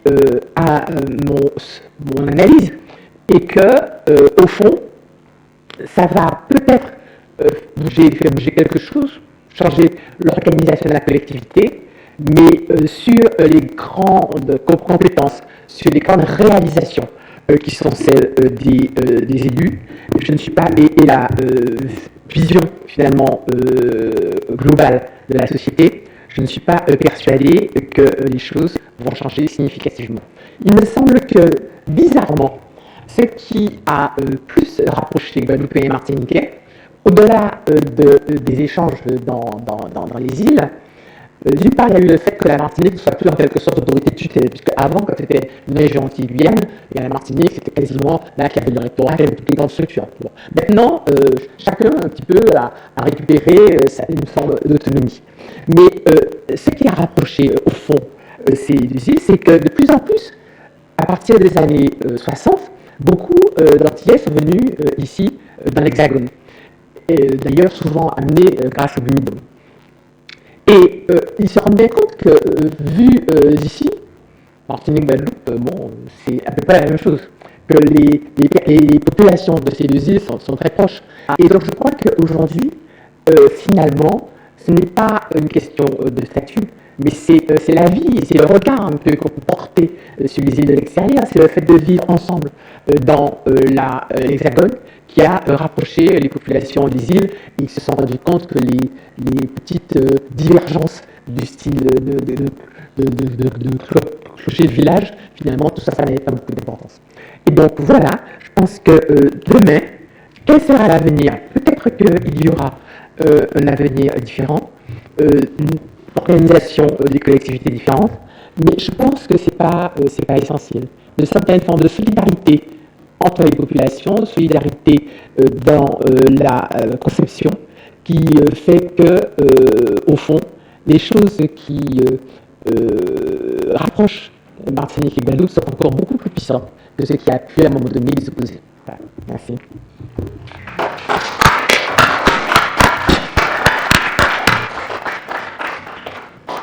Merci infiniment, Madame le Ministre et chers consoeurs, pour cet exposé vraiment très intéressant dans la partie historique.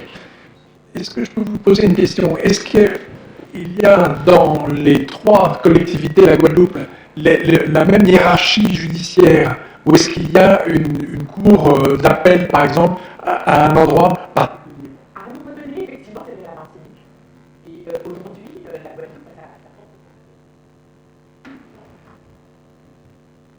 D'autres questions?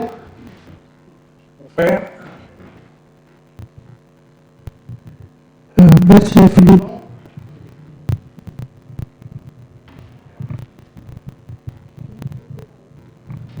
Merci infiniment pour ce rafraîchissement et cette connaissance de nos territoires d'outre-mer qui était indispensable. Et bravo pour le choix des intervenants, aussi bien de M. Constant que de Mme la ministre. Merci Madame la ministre d'avoir fait un petit rappel sur ce qui s'est passé notamment pour la Deuxième Guerre mondiale, avec en rappelant notamment l'histoire de certains béquets qui ont rejoint les forces du général de Gaulle et ont montré l'attachement de la Martinique à la mère patrie. Ceci est un point très important à citer. Le deuxième point, si vous voulez bien, et je vous excuse, monsieur le secrétaire perpétuel, de faire un petit retour en arrière, en même temps venir avec aujourd'hui. En arrière, en 81, il se trouve, 83, pardon, il se trouve qu'il y a eu l'histoire de la Grenade. Et la Grenade, à l'époque, c'était cette île qui avait eu des tendances à vouloir aller à gauche, un petit peu copiant la Cuba. Et ça, naturellement, les Américains ont tout de suite réagi. C'était M. Reagan qui était à l'époque au pouvoir, et il a envoyé à Fort-de-France un de ses plus gros bateaux militaires qui s'appelle le Missouri. Et le Missouri, le Pacha, a dit à l'époque quelque chose qui était intéressant et qui est peu éclairé sur aujourd'hui. Tout ce qui se passe dans la Caraïbe, c'est a big stick behind our back. C'est-à-dire que s'il le fallait, ils interviendraient, et ils sont intervenus. Et ils ont mis fin. Si je me permets de faire ce parallèle avec aujourd'hui, vous apercevez que le président Trump s'engage en Iran, et il s'engage en Iran uniquement également par la force. Et là aussi, ce qui est intéressant, c'est de voir le vocabulaire utilisé par M. Reagan et M. Trump. À l'époque, on appelait l'expédition sur la Grenade Urgent Fury. Et là, maintenant, c'est Epic Fury. On est exactement dans le même processus et la même approche. Et je crois que les événements actuels nous amènent à bien réfléchir sur tout ça, car la Caraïbe, la Martinique, la Guadeloupe et la Guyane sont de chers départements et qui nous sont très attachés, et les petites fluctuations qu'il y a eu au fur et à mesure de l'histoire n'ont jamais entamé d'attachement à la mère patrie. Merci. Merci, mon colonel. Monsieur Carré de Saint-Paul. Oui, je remercie notre consoeur de nous avoir présenté la Martinique et la Guadeloupe. Pas sûr que votre micro soit... Oui. Alors, c'est moi qui ne parle pas assez fort. Tout au long de votre exposé, vous avez dit, nous les insulaires, non pas les insulaires, mais les Martiniquais, les Guadeloupéens, et après vous parlez des béquets. Et je me demande, d'après vous, qui sont les Martiniquais, qui sont les Guadeloupéens? Est-ce que les béquets sont Martiniquais et ou Guadeloupéens? Ce qui serait la moindre des choses dans la mesure où ils étaient premiers occupants avant qu'il y ait l'esclavage. Je vous remercie.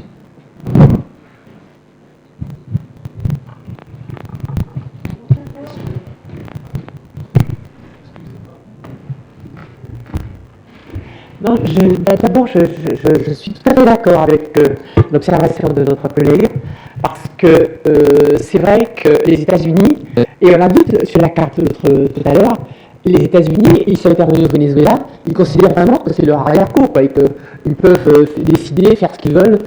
Et si demain, il y avait quelque chose qui leur déplaisait, il est certain qu'ils n'hésiteraient pas à intervenir sur tel ou tel pays de la Caraïbe. Donc je crois que là-dessus, il y a quand même quelque chose à quoi il faut être extrêmement attentif. Les béquets, bien sûr, ce sont des Martiniquais ou des Guadeloupéens. Ce sont, d'ailleurs, comme vous dites, c'était d'abord eux, c'était des familles qui sont arrivées d'abord et qui ont fait venir ensuite des travailleurs divers et variés. Donc on ne peut pas contester le fait qu'ils soient Martiniquais ou Guadeloupéens, mais ce qu'on peut contester, c'est le fait qu'ils soient des exploités là, puisque évidemment, ils ont bâti une énorme fortune sur l'exploitation des esclaves. Ensuite, ils ont été indemnisés sur la deuxième abolition de l'esclavage. Et vous savez qu'aujourd'hui, ça fait partie des sujets que les jeunes vivent assez mal. Je ne comprenais pas qu'il y a eu une dégradation de la statue de Schellcher à la Martinique il y a 2-3 ans. Et je ne comprenais pas. Je me disais, mais quand même... D'accord, il y a toujours eu des révoltes d'esclaves, il y a toujours eu des luttes pour la libération. Michel Cher a quand même joué un rôle déterminant en permettant à ce que le décret soit pris.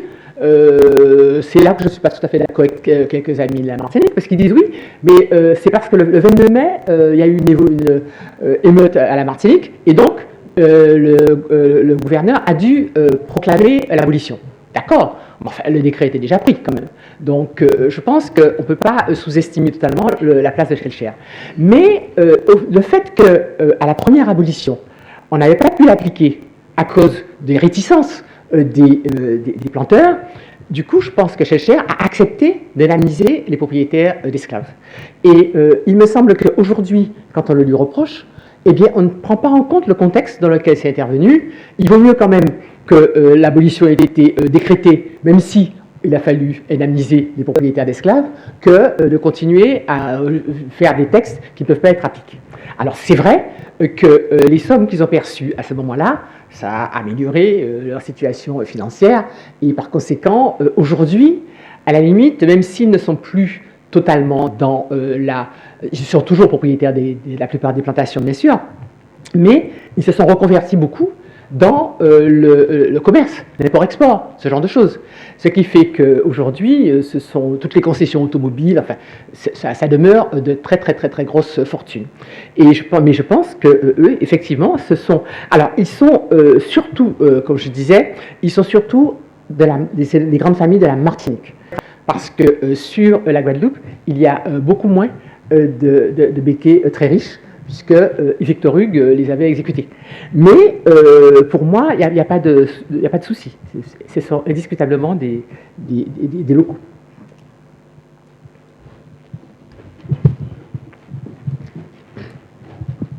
Merci. Madame la ministre, vous avez évoqué à l'instant l'expression un peu peut-être galvaudée, mais quand même qui revient à la mode, si je puis dire, de lac américain pour la Caraïbe. C'est devenu, enfin ce que j'ai vécu en tout cas encore une fois assez récemment, c'est devenu un enjeu, enfin c'est pas un scoop ce que je veux dire évidemment, mais c'est devenu un enjeu stratégique important. C'est vrai que très largement c'est considéré à tort ou à raison comme un lac américain, mais c'est aussi un enjeu pour les Indiens, pour l'Inde. Ce que j'ai vécu en Guadeloupe récemment, c'est effectivement la poussée, si je puis dire, comme je l'avais vécu il y a d'ailleurs une vingtaine d'années à La Réunion, la poussée politique de l'Inde, cherchant à se rattacher ou rapprocher, je ne sais pas quel terme il faudrait employer, pour être politiquement correct, de ces communautés d'origine indienne qui sont, je pense notamment la Guadeloupe que je connais mieux. Et ça veut bien dire quelque chose quelque part. Je veux dire, au-delà de l'aspect identitaire, entre guillemets, qui est ambivalent, c'est aussi un aspect d'influence politique très, très significatif. Et est-ce que vous, en tant qu'ancienne ministre des Outre-mer et guadeloupéenne, vous voyez ça comme un risque éventuel pour nos territoires, ou au contraire quelque chose qui peut se gérer de manière soft, si je puis dire? Oui, c'est vrai que on a remarqué ça. puisque l'Inde s'est intéressée, enfin, s'est rendu compte qu'elle avait une diaspora, en fait, qui était là-bas et qui pouvait lui amener quelque chose. Et c'est surtout quand Narendra Modi est arrivé au pouvoir, il a quasiment dit toute personne qui pouvait démontrer qu'elle avait des ascendants indiens pouvait réclamer la nationalité indienne. Et je dois dire que du coup, j'avais écrit, parce que j'avais une grand-mère qui était arrivée sur un bateau de Madras au milieu du 19e siècle, mais il ne m'a jamais répondu. Donc, je n'ai pas eu ma nationalité indienne. Mais c'est vrai que se rendre compte qu'une diaspora, c'est utile, il me semble que c'est quelque chose que beaucoup de grands pays réalisent. Et comme disait Madame de Souche, aujourd'hui, beaucoup d'Antillais, ça les intéresse de connaître leurs ascendants qui sont venus d'ailleurs. Et c'est vrai que je connais des gens qui sont partis au Bénin pour pouvoir se faire reconnaître la nationalité béninoise, parce qu'ils avaient eu un ancêtre qui était arrivé à un moment ou à un autre du Bénin, et beaucoup de gens sont intéressés par le fait de connaître l'Inde. Et alors c'est vrai qu'au début, les Indiens étaient comme souvent dans un pays les derniers arrivés. C'est-à-dire que comme ils sont arrivés pour faire les boulots que les Noirs ne voulaient plus faire, évidemment, ils étaient un peu discriminés et un peu méprisés. Mais petit à petit, ils ont pris leur place. Et à la fois, il y a une partie qui s'est mélangée avec, et qui est devenue très, très guadeloupéenne ou martiniquaise, et une partie qui a renoué des fils avec l'Inde. Et en Guadeloupe ou en Martinique aujourd'hui, vous pouvez voir, quand il y a des fêtes indiennes, eh bien, il peut y avoir des gens qui viennent du pays d'origine pour pouvoir faire les sacrifices, etc., et renouer des liens. Alors, c'est beaucoup moins qu'à La Réunion, parce qu'à La Réunion, il y a un pourcentage d'Indiens beaucoup plus important, et c'est plus près, mais cet intérêt pour la partie indienne de notre identité, elle est tout à fait présente. D'ailleurs, il y a aussi de l'intérêt pour la partie libanaise, puisque vous avez aussi une grande partie de gens qui sont arrivés du Liban, et notamment les commerçants sont très très fréquemment, chefs d'entreprise, sont très fréquemment d'origine libanaise. Mais ça a ajouté une composante au melting pot.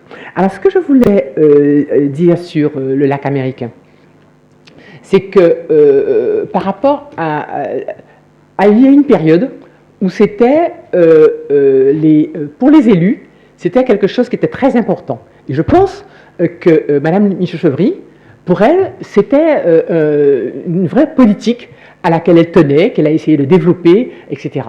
J'ai un peu le sentiment qu'aujourd'hui, c'est moins le cas. Et je me demande si, dans ce moindre intérêt pour la coopération régionale, il n'y a pas le fait qu'il y a une forme d'insécurité juridique. Puisque, souvenez-vous, Marie-Jeanne avait lui aussi qui était l'ancien président indépendantiste de la Martinique, il avait fait beaucoup de coopération avec les pays voisins, mais comme il n'avait pas respecté toutes les règles des marchés, il s'est fait condamner. Donc je pense qu'aujourd'hui, beaucoup d'élus doivent se dire attention, ok pour aider les pays d'à côté, mais soyons prudents et ne faisons pas n'importe quoi. Je crois qu'on n'a pas encore des règles qui soient suffisamment sécures pour pouvoir faire des marchés avec les pays d'à côté qui, eux, n'ont pas toujours non plus les mêmes contraintes. Et donc, j'ai le sentiment qu'aujourd'hui, alors on y va, on les rencontre, etc., mais c'est peut-être pas pour pouvoir faire des affaires. Et à l'époque où j'étais ministre des Outre-mer, c'est vrai qu'on se trouvait dans une situation un peu bizarre, parce que quand on était invité à une manifestation d'une organisation de la Caraïbe, eh bien, finalement, c'était les Martiniquais ou Guadeloupéens qui étaient sur l'estrade participaient au truc, et puis nous, on était sagement assis dans la salle, mais parce que, évidemment, pour les autres pays, c'est plus intéressant de voir leurs homologues, en quelque sorte des gens qui connaissent, leurs voisins, que de recevoir peut-être quelqu'un qui vient de plus loin.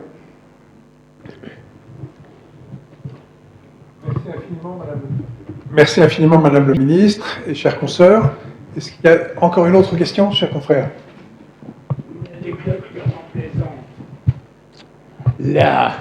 Madame la ministre nous a rappelé que la Convention avait aboli l'esclavage et que les Martiniquais, dans un grand élan de patriotisme, ont préféré se donner aux Anglais pour conserver leurs esclaves. Vers les années 50, Gaston Monnerville, qui présidait la Haute Assemblée, ça s'appelait le Conseil de la République, reçoit une lettre de la Martinique qui lui demande de venir inaugurer les statues de l'impératrice Joséphine. Il m'a montré la réponse. Je suis scandalisé que les Martiniquais me demandent d'inaugurer la statue, de glorifier une putain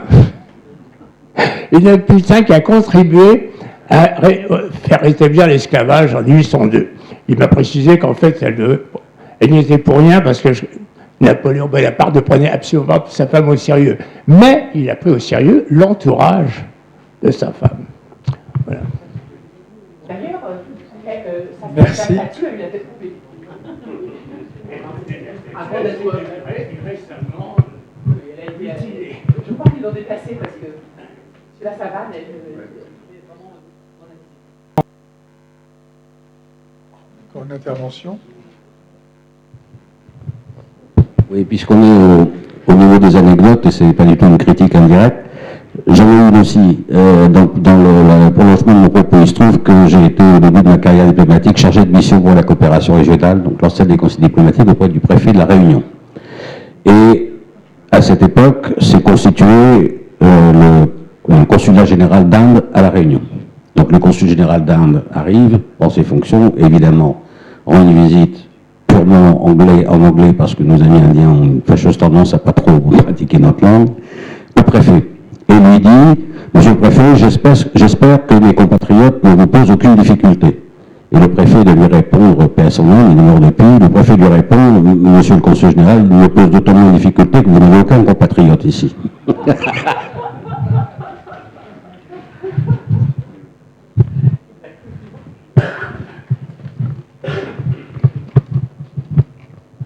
Bon, mais merci infiniment, Madame Paul Langevin. Je tiens encore une fois à vous remercier pour cet exposé qui était à la fois très clair, très brillant, plein d'humour, et qui est complémentaire d'un autre exposé que vous avez fait dans le même cycle de la Pérouse, de la francophonie, parce que vous avez parlé aujourd'hui en quelque sorte des Antillais aux Antilles, mais vous aviez parlé de manière très intéressante, de manière très complémentaire au propos d'aujourd'hui, des Antillais en France. Et je vous remercie.